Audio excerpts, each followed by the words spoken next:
Fala galera, tudo tranquilo? Hoje damos sequência à nossa série Cartas à Igreja, onde estamos estudando de maneira cronológica as epístolas, cartas que foram escritas para edificação, instrução, exortação, orientação da vida da igreja, que somos nós.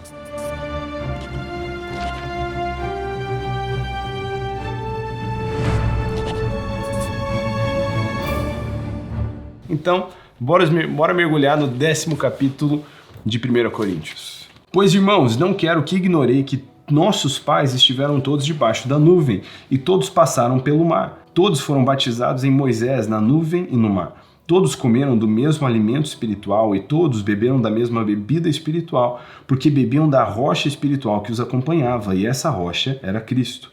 Mas Deus não se agradou da maior parte deles, e por isso seus corpos ficaram prostrados no deserto. Essas coisas aconteceram como exemplo para nós, a fim de que não cobicemos as coisas más como eles cobiçaram. Não vos torneis idólatras como alguns deles, conforme está escrito: o povo assentou-se para comer e beber, e levantou-se para se divertir.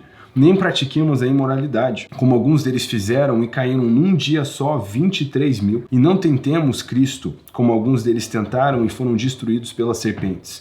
E não murmureis, como alguns deles murmuraram e foram mortos pelo destruidor. Tudo isso lhes aconteceu como exemplo e foi escrito como advertência para nós, sobre quem o fim dos tempos já chegou. Assim, aquele que pensa estar em pé, cuide para que não caia. Eu vou fazer uma pausa aqui antes de continuarmos, é muito interessante. Paulo vem trazendo essa ótica, afinal de contas, tudo que está escrito para o nosso ensino foi escrito, e essas coisas que aconteceram na antiga aliança, ele está falando do que aconteceu com o povo de Israel, debaixo da orientação de Moisés. Ele fala que essas coisas estão escritas logo para nossa advertência, para a gente não fazer o mesmo, não repetir o mesmo erro. Aqui no canal a gente teve uma série, a série dos vacilos, que foi muito legal, muito divertida, mas era só a gente olhar para os erros que várias pessoas cometeram nas escrituras e aprender com esses erros para não repeti-los.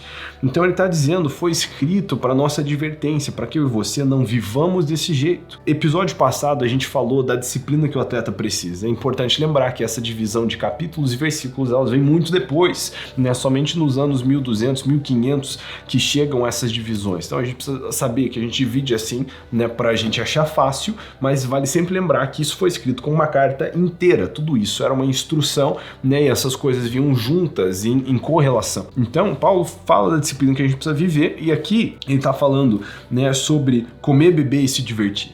Então a gente precisa ter sempre essa disciplina em mente para viver de um modo que é digno, comer, beber de um jeito que reflete honra ao senhorio de Cristo Jesus e não dá lugar à imoralidade nem à idolatria, como fez o povo de Israel. Isso aqui é um dos segredos essenciais em toda a guerra contra o pecado, é que quando nós estamos em pé, é que nós cuidamos para não cair. Eu escrevi um livro sobre a batalha pela pureza sexual chamado Mate o Dragão. Esse livro está disponível gratuitamente nas plataformas. Vou deixar o link na descrição. Mas é um dos princípios que a gente trabalha. Eu conto testemunho de como na minha adolescência eu experimentei brigar contra o pecado, mas não consegui vencer e me senti sozinho e abalado por conta disso. Mas através de uma jornada de discipulado e praticar a palavra, encontrar vitória sobre o pecado ainda na adolescência, e são esses princípios que têm influenciado a minha caminhada até mesmo nos dias de hoje. Então, tem muito cristão que não cuida para não cair enquanto está de pé. Então, quando ele está bem, sentindo bem espiritualmente, às vezes ele não se sente na mesma responsa de buscar o Senhor frequentemente, de se alimentar das coisas que são do alto, e aí ele baixa a guarda. Agora, se você baixa a guarda numa guerra, numa briga, você apanha. E aí quando as coisas começam a ficar feias e as pessoas começam a se sentir profundamente tentadas, aí elas vêm, buscando ajuda. E muitas vezes elas já estão numa condição de fraqueza por não estar vivendo essa vida de disciplina. O que ele está dizendo? Você cuida para não cair quando você está de pé. Está de pé? Bom, não caia. Então é por isso que no modelo de oração diária que Jesus nos ensinou, nós sabemos que é um modelo de oração diária porque ele nos ensina a agradecer sobre o pão de cada dia. Logo que é um modelo de oração para todos os dias. Nesse modelo de oração diária, ele nos ensina a orarmos para sermos livres de tentação. Isso tem que fazer parte, nós constantemente lutamos para não cair, mesmo quando não temos vontade, quando a gente está de boa, quando você está sentindo um anjinho. Porque tem dias, Tem dias que você está uma beleza. Mas nesses dias a gente batalha para não cair. Então, é isso. E aqui no versículo 13, ele traz uma pancada inesquecível né, que nós temos na luta contra o pecado. Não veio sobre vós nenhuma tentação que não fosse humana, mas Deus é fiel e não deixará que sejais tentados além do que podeis resistir. Pelo contrário, juntamente com a tentação, providenciará uma saída para que a podeis suportar. Amados, eu vejo muitos cristãos, especialmente entre os jovens, tratando o pecado, especialmente na área sexual, né, como se fosse esse demônio de 500 cabeças, invencível, né, como nada pudesse ser feito a respeito da tentação na área da imoralidade. Eu já vi inclusive várias pessoas desabafando, dizendo isso, eu não queria ter caído, mas a tentação foi grande demais.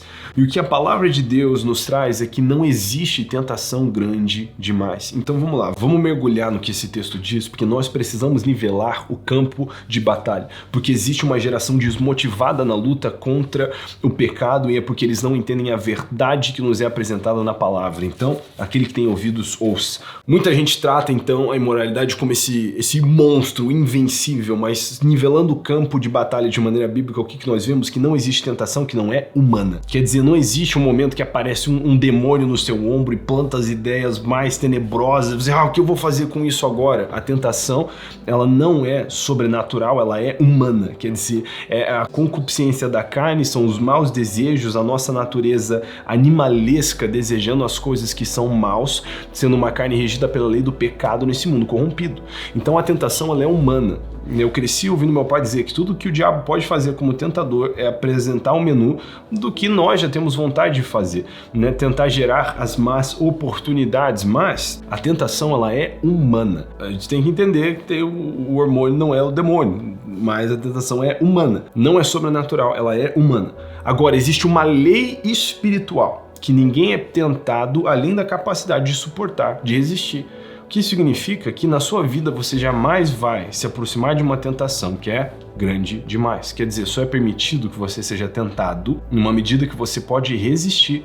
Quer dizer, existe uma lei nesse UFC nosso contra o pecado de que tem uma pesagem que é feita. Você não vai entrar no ringue contra um inimigo que é sobrepeso, né? Isso é uma lei que Deus estabeleceu. Obviamente eu não estou falando de suficiência, né? De uma suficiência nossa de lutar contra o pecado, né? Não é assim que funciona, mas eu estou dizendo que existe uma lei que diz que a gente não vai ser tentado além da capacidade de suportar. Essa capacidade de suportar, vemos no próprio texto, vem de Deus. Ele é o nosso refúgio. Então ele não só permite que a tentação seja grande demais, mas ele mesmo tem uma saída. Ele mesmo provém um escape para que a gente não caia nessa tentação. Então vamos nivelar. Não tem tentação que não é humana, não tem tentação maior do que podemos suportar e o socorro da tentação vem de Deus. Quer dizer, a gente luta contra as tentações de um lugar de vantagem, não de desvantagem, de um lugar de socorro divino, né? O socorro para a tentação é espiritual, a tentação humana.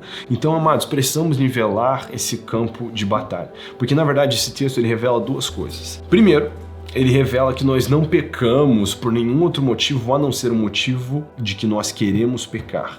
Eu era um adolescente quando eu estava fazendo um devocional no meu quarto e essa passagem entrou no meu coração e eu fiquei sem chão e de repente me bateu um arrependimento verdadeiro sobre vários pecados que eu não tinha me arrependido, porque eu ainda pensava, nossa, Deus me deixou na mão, de um jeito absurdamente antibíblico, eu me sentia sozinho, porque não houve um socorro, porque eu achava que a tentação tinha sido grande demais. Mas o que esse texto me mostrou, e esse dia a palavra de Deus ela virou para mim como se fosse um espelho e eu reconheci a minha própria maldade, o meu próprio desejo de pecar, né, a minha necessidade de um salvador, porque eu mesmo não podia me salvar e eu chorei, né, lágrimas sobre pecados que eu tinha cometido no passado e não me arrependido devidamente, porque eu enxerguei, eu pecava porque eu queria pecar, não tinha outro motivo. E amados, do mesmo jeito precisamos reconhecer, não existe desculpas, nós pecamos porque queremos, mas existe outra coisa que precisamos entender, é que nós podemos vencer as tentações. Amado, se eu entro no ringue com uma tentação que não tá mais pesada do que eu, e o técnico ainda tá gritando logo ali, do lado de fora do octógono, o que eu tenho que fazer, né? Não tem desculpa, eu preciso cair para dentro e lutar como alguém que quer vencer.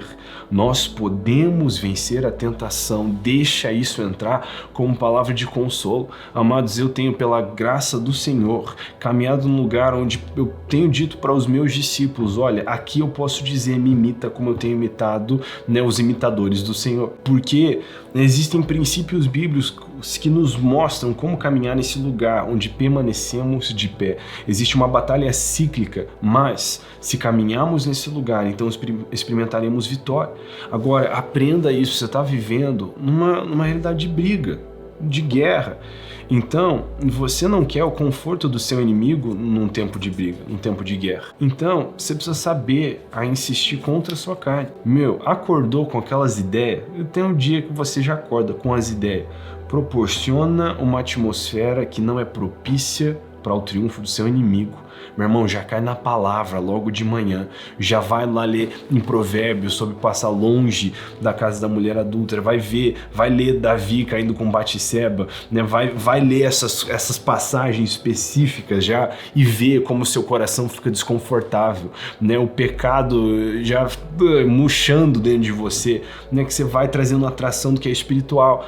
Né, ao invés de ficar dando espaço, né, abrindo os aplicativos perigosos do seu celular, que talvez nem deviam estar ali, começa a ouvir pregação, às vezes até sobre esse assunto. Enche o seu dia de louvor e vê como isso não gera uma atmosfera que é antagonista ao seu desejo de pecar, mas trave uma batalha como alguém que quer vencer.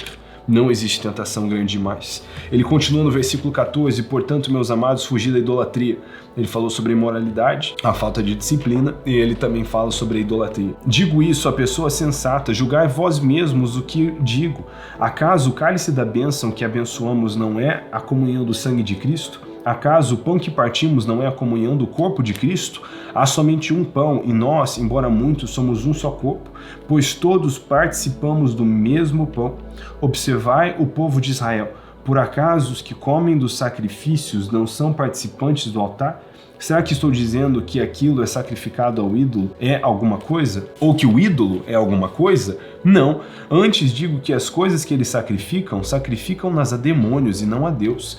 E não quero que tenhais comunhão com os demônios. Não podeis beber do cálice do Senhor e do cálice dos demônios. Não podeis participar da mesa do Senhor e da mesa de demônios. Ou será que estamos provocando ciúmes do Senhor?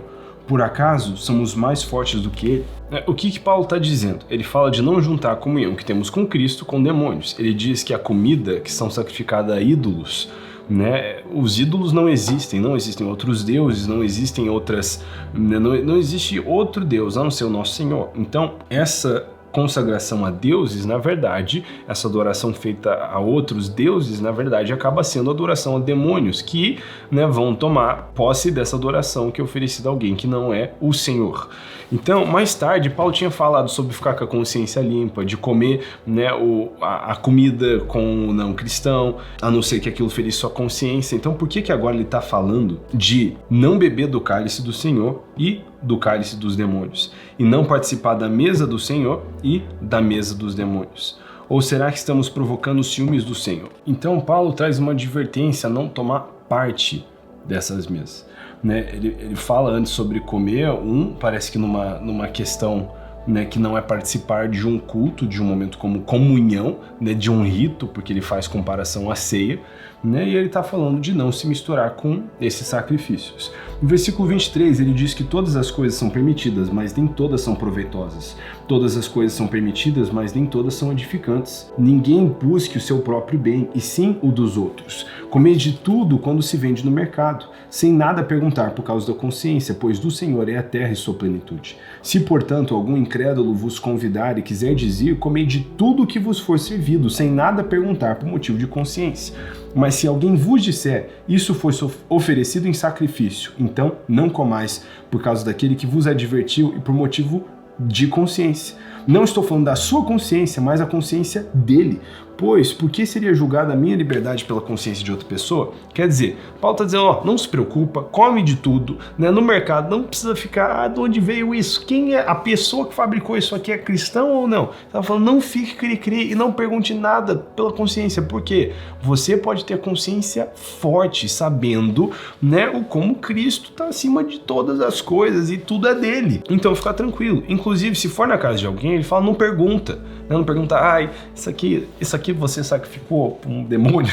Isso aqui é uma oferenda para um ídolo? Ele fala, não pergunta. Mas se ele te advertir, não come. não por causa da sua consciência, mas a da dele. Então, Paulo fala sobre a gente estar pensando até na consciência do outro, porque nós podemos comer. Sabemos que Deus é superior. A gente faz uma oração ali, me derrubou tudo. Mas ele diz para a consciência dele, quer dizer, a pessoa tá te avisando por algum motivo.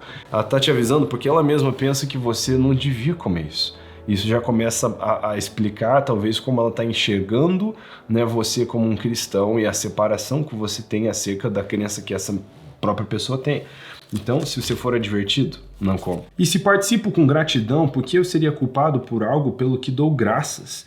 Portanto, seja comendo, seja bebendo, seja fazendo qualquer outra coisa, fazei tudo para a glória de Deus. Não vos torneis motivo de tropeço nem para judeus, nem para gregos, nem às igrejas de Deus. Assim, como em tudo eu também procuro agradar a todos, pois não busco o meu próprio bem, mas o de muitos, para que sejam salvos. Então, nem tudo que é permitido é edificante. Maturidade é desejar as coisas que são edificantes. Não é só ficar pensando no que eu posso fazer, mas sim no que eu devo fazer, não somente para minha própria edificação, mas para a edificação coletiva, para a edificação dos meus irmãozinhos em Cristo e para que aqueles que ainda não têm parte na família da fé se tornem irmãos. E é interessante que nós falamos muito do quer comais, quer bebais, fazer tudo isso para a glória de Deus, mas o contexto onde isso é apresentado é justamente nesse, onde alguém deixa de comer, deixa de comer algo porque ama o seu irmão, ama a pessoa que ainda não é irmão, no caso, e deseja a sua conversão e a sua edificação. Quer dizer, nós exercemos um senhorio em cima do nosso apetite para fazer tudo, inclusive comer e beber, para a glória de Deus. Para a glória de Deus, para que pessoas sejam alcançadas, para que pessoas sejam tocadas. Então, sobre a ceia e misturar o que é sagrado com o que é profano, Paulo traz a advertência, não faça essa mistura. A respeito desse rito, isso não deve, você não deve tomar parte de outra mesa de comunhão. Mas, no respeito à vida cotidiana e comer na casa de alguém, ele fala, meu irmão, consciência livre. Você não precisa nem perguntar, mas se alguém te avisar, então não coma. A única restrição alimentar que o cristão tem, ele não tem necessidade de cumprir com a lei cerimonial mosaica a respeito da alimentação, porque Jesus purificou todas as coisas, então a comida está liberada. Mas se alguém quiser não comer, tudo bem. Eu tenho amigos que são cristãos que praticam a antiga restrição alimentar e eles fazem entendendo que isso não é uma necessidade, mas eles encontram alegria nisso e se sentem conectados à narrativa bíblica. Ele mesmo diz, esse meu amigo vive assim, se essas coisas são sombras de bem-vindouros, é bom viver nos bem-vindouros, mas também é bom deixar a sombra refletir nesse bem-vindouro. Então, opcional, pode comer e pode não comer. Mas existe uma restrição alimentar e essa é importante, é fundamental para a vida da igreja, que é não comer alimentos com sangue. Comidas onde o sangue não foi derramado. A gente não toma nada que tenha sangue, não come nada que tenha sangue, porque nós temos uma visão muito sagrada no sentido de entender o valor que o sangue tem e o quanto ele diz, porque toda a vida está no sangue. Então nós não comemos alimentos com sangue. Isso é uma restrição alimentar para o cristão. Mas no mais, ele diz consciência livre, a não ser que te avisem. Se te avisar, você não come. Porque tudo é lícito, mas nem tudo convém. E eu acho que a gente vê muito essas discussões, a gente já falou sobre isso antes. A gente vê muito crente se despedaçando, porque um acha que pode fazer tatuagem e o outro acha que não pode. Mas sabe o que é mais bíblico do que defender o seu direito e acabar com o seu irmão por causa do que pode ou não pode? É fazer o que você deve, que é amar o seu irmão. Quer dizer, é o irmão que entende que pode olhar para o que acha que não pode e amar ele, em vez de despedaçar, ou até mesmo poder fazer e não fazer. Eu já falei, meu irmão, eu acho tatuagem irado, gosto, curto, acho muito maneiro, e eu mesmo faria se não fosse pelo meu desejo de pregar para quem não gosta de tatuagem. Eu desejo pregar no Oriente Médio, eu quero passar um tempo lá, se assim o Senhor permitir, quero ir como missionário para lá eventualmente, é o meu endgame, e eles não recebem bem culturalmente isso, então eu posso. Mas mais do que eu posso fazer tatuagem, eu devo pregar o evangelho. E eu quero pregar o evangelho para quem não gosta de tatuagem. E eu já tenho muito amigo com tatuagem irada, para quem precisa de gente tatuada para ouvir o evangelho. O que eu digo, mais importante do que posso ou não posso, é viver pelo devo. E eu devo ter um compromisso integral com o evangelho do reino de Cristo Jesus. Dito isso, esse episódio fica por aqui. Nos vemos no próximo episódio. Não se esqueça de compartilhar nos comentários o que foi nesse episódio que falou o seu coração. e de qual é um jeito prático de viver dessa maneira. Deus abençoe, a gente se vê no próximo episódio.